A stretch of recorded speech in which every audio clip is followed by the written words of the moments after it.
Masayang buhay, mga kabukid, mga kanayon.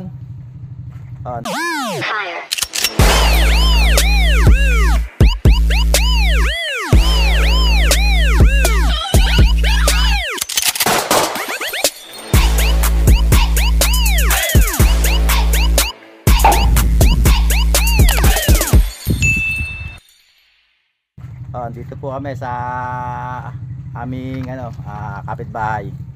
Magkakaroon po kami dito ng bayanihan.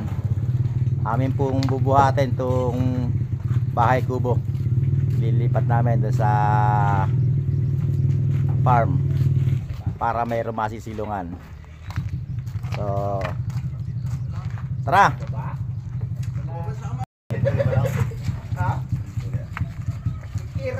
So ayan mga kabukid, mga kanayon, pinoporma na po yung ilalim ng bahay kubo. Pagka naiporma na at nailagay na yung bayog na kawayan, ayan, bubuhatin na yan. So inaayos lang muna.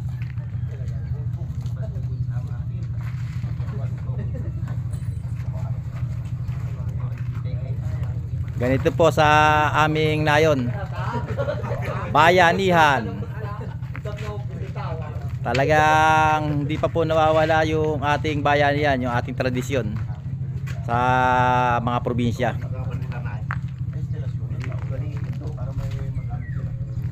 So ayan yung mga magigiting na magkakapit bahay dito. Tawag mo lang, andyan agad silang lahat.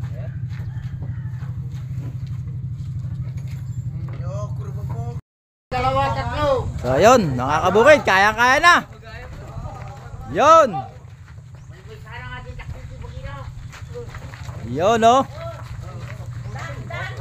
ayos na, hop. Diretso lang, diretso. Sabihin nyo kung gusto nyo magpahinga, ha. Papababa. Ayaw namin magpahinga. O yun, tuloy.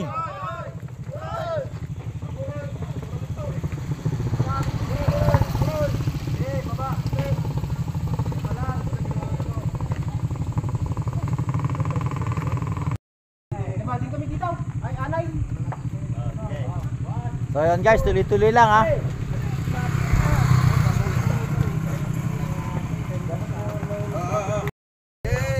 Sige lang, sige lang.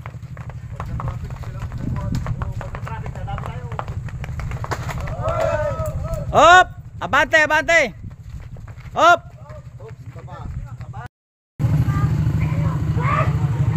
Ayan mga kabukid, mga kanayon, nailabas na. Nasa kalsada na kami. So, nagpahinga lang muna. Ito po yung aming bayanihan. Hop!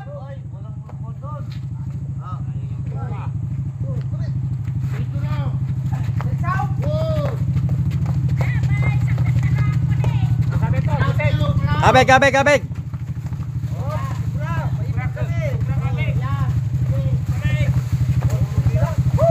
Okay, diretso lang.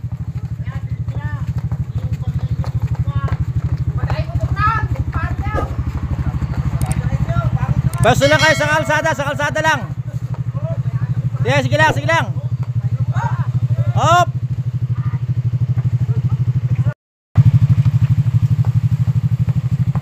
So yun, tuloy-tuloy lang.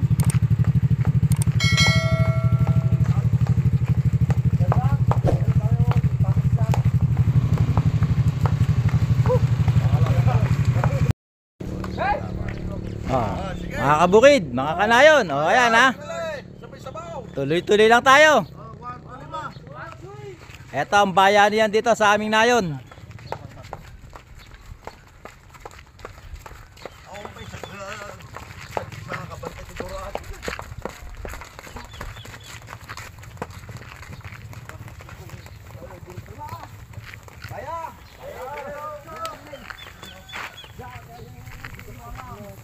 So yun, nailipat na konti na lang.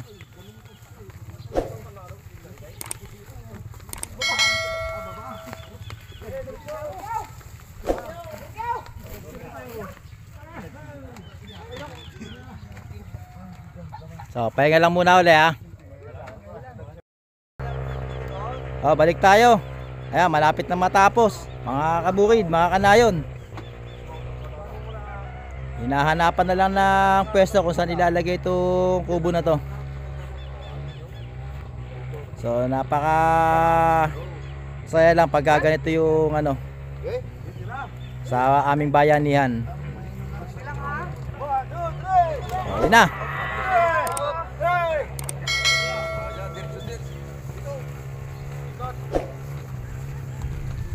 So dito daw, dito.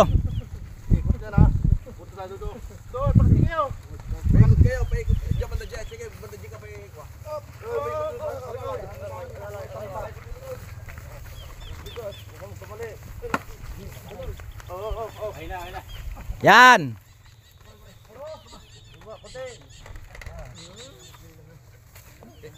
Pag nasa kwan. So mga kabukid, mga kanayon, naiporman na po namin yung bahay kubo. So dito ko na muna tinatapos itong aking video para sa aming bayanihan sa paglipat ng bahay kubo. Maraming salamat po at hanggang sa muling pagkikita. And I'll go